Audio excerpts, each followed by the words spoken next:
dust, sand, blood, and bone. As my hands are covered in blisters after hours of crawling. The sun slowly sets as I lean upwards against a fence. My heart is racing, hands bleeding. I could barely move my arms upwards. Once again, my vision begins to blur as I dare to slap myself awake. But the adrenaline pushed me to a pulp. Then everything becomes black. My eyelids glued shut as the breeze turns into a howling wind. Footsteps make their way towards my direction, voices coming from both directions. "He's breathing," one person says, as I feel hands grab onto my shoulders and legs, lifting me upwards. My eyes slowly open as the breeze of fresh air in my face intensifies. "There's no way we're gonna make it," one shouts in a panic. My eyes adjust to find myself in the backseat of a moving vehicle. I see two men in the front seat in desperation. As fucked up as the situation was, I was in absolute relief. I wasn't alone anymore. The vehicle stops as my face collides into the back of the driver's seat. My adrenaline begins to kick in again as my heartbeat becomes rapid. I can feel my chest pounding from the palpitations. "You're gonna be okay." The other guy in the passenger seat leans towards me with a bottle of gin. "Here, take a swig of this." I didn't even hesitate, as I had to get my mind off this unexpected horror. Despite my confusion, after a few swigs of gin, I hesitantly asked them who they were and why they brought me along, as I was a little suspicious. The guy in the driver's seat said him and his passenger buddy were construction workers. They were able to seek refuge and wait through this undeserving mess. Lucky enough, when things cleared, they stumbled across me and a few bodies and saw that I was breathing. So I was thankful. I lifted myself upwards to look out the window. Several buildings with windows shattered, signs and garbage cans everywhere. But I shit you not, there wasn't a single fucking person in sight. Holy shit. Holy fucking shit. The driver says. I look his direction to see several bodies hanging from their necks. There had to be 8 to 12 of them. The hair in my arms stand up as shivers run down my spine. The relief I once had turned it back into pure dread. As we make our way past the hanging bodies, I turn my head to look out the back window, and to my horror, one of the bodies turned towards my direction, smiling, snarling at me with wide sunken eyes. I about almost lost my sanity. The car lights illuminating the body slowly fades away as we drive into the cold, windy night. I try to come up with every logical reason possible, like maybe the intensity of the wind somehow made the body turn, right? I mean, the person was practically hanging by their neck nearly 6 feet off the fucking ground. I was absolutely terrified. It's gonna be a mile or two. Then we'll arrive at a gas station.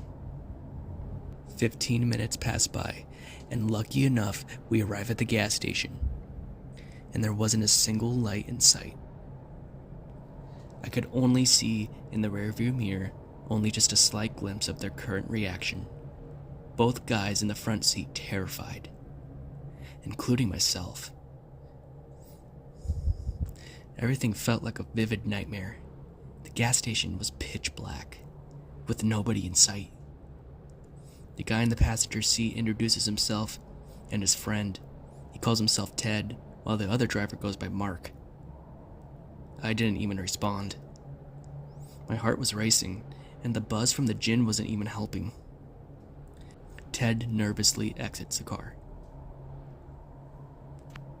Whoa, I said hesitantly. There's no fucking way you're going out there. Alone? Then he looks at me through the rearview mirror, and he says, "We'll make this quick. We need power for the gas. So he hops out of the car within the quickness, leaving me alone in the dark, with God only knows what's out there. I watch both of them enter the station as I wait there. I was getting that helpless feeling again. The hairs on my arms begin to stand up again. The feeling of dread, the pit of your gut telling you that something is wrong. I turn my head back and forth rapidly, watching my surroundings. My eyesight can only pick up the parking lot, the station, and the dark, empty street only so slightly. I can hear the howl of the wind whistling through the air vents. Little bits of fog begin to move in, blurring my view, as the cold breeze from the air vents sending sharp chills all over my body. The desperate need to curl up in a ball and hide, but I could barely even move to do that. I can sense eyes on me. Something is out there. The anxiousness making my arms shake. The car unlocks, and I jump so fucking hard. Mark runs up to the car with a tank of gas. I felt relieved as he fills up the tank. Ted jumps into the passenger seat with a smirk. "We're gonna get out of here." Mark gets in, turns on the car, and the headlights illuminate the darkness inside the gas station. Right there was a face pressed up against the window. What looked like an old man, snarling with wide eyes. The distance between us and the gas station was quite far, since we were by the gas pumps, but just enough for us to see his face. "Go, go, go!" Ted fucking freaks out. Mark floors it the fuck out of there. I shit you not, my heart escalated with the high speed of the car. I was on the verge of passing out. The image of his face bolted in my mind. I don't think a face like that has scared me this much ever. I take another swig of gin as Mark sparks a cigarette. My blurry eyesight slowly clears as I realize we're entering a woodsy area. Mark offers me a cigarette. I found myself inhaling the entire thing. As Mark stops the car, "We're staying a night here till morning." From my eyesight, it looked like an abandoned condo. They get out of the car and help carry me towards the place. Midnight strikes around the corner as we all nestle up in our own spots. We each share the bottle of gin as we slowly begin to pass out. I had a dream of my brother and I with our paddleboards on the beach, but the entire time he was facing away from me, walking ahead. So I run towards him, but everything felt slow.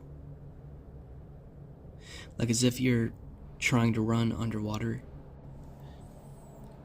After what felt like an eternity of trying to catch up to him, I finally mustered the courage to grab onto his shoulder, and he turns to me. Except there was something wrong about his face. He was snarling at me with these wide eyes as his skin began to wrinkle and prune. Then this gust of wind knocks me down. Then something pulls me into the water, and I could see the surface get smaller and smaller. Then a feeling of agonizing pain in my head, a sharp pain. Then I jolt awake, gasping for air as the veins on my temple bulge. I'm at this state of hyperventilating, drenched in sweat. Then I see Mark staring at the window with a pistol to his side. Mark, what's going? Shh. Something's out there. I could see Mark's legs shaking intensely. "Look, just keep sleeping. I can take for it," Mark says. And I didn't even hesitate. I fell back into a deep sleep. Then there was another dream. I was basically able to walk again. So bizarrely enough, I wake to Mark standing at the window with the pistol, just like earlier. I make my way towards him, then I look out the window to see an old lady. Deep, sunken eye sockets. The shadows only bathed her eyes in pitch black, but I could see her wide snarl with her wrinkly, pruny skin. We made eye contact for as long as possible, and then I turned to Mark, just to see her by my side, smiling at me with those wide, predatory eyes. I awaken again, drenched in more sweat. Mark in the spot with the pistol in his hand. Ted wakes up and leans forward to adjust his vision. His eyes become wide, and so is Mark's. I'm turned to the window to see a silhouette of an old lady. I put my hands over to my mouth to avoid my blood-curdling screams. I swear, I could sense that snarl. The silhouette moves to the left. Then all we can hear are the sounds of footsteps from the walls to the rooftop, then creaks on the floor above us. Mark rushes for the door to lock it. I give him the chair next to me to put against underneath the doorknob. The footsteps rush down the stairs so fucking quickly, then stop right directly behind the door. I could feel the hairs standing up on my arms. I can only replay those images from those dreams in my head. Mark points his gun at the door, ready for the worst. "Don't you make a fucking sound," Mark says ever so quietly. There wasn't a single sound. Everything was quiet. Dead fucking quiet. Then the wind picks up. That same feeling I got in the car earlier. There's no way we're fucking leaving this room till daylight. Should have stayed in the fucking car. As he slowly takes the chair off the doorknob, deep down I'm screaming. My soul wants to leave my body at this point. He slowly opens the door, and from my eyesight, I can perfectly see the other rooms across ours. Nothing was out there. Just as soon as he closes the door, I can see a silhouette running past the doorway in one of those rooms, due to the moonlight shining in that direction, and I swear, the silhouette bolted out of the fucking room towards our direction, but the door closed before anything. But there wasn't a single sound. Something is in this house, waiting for us to open that door.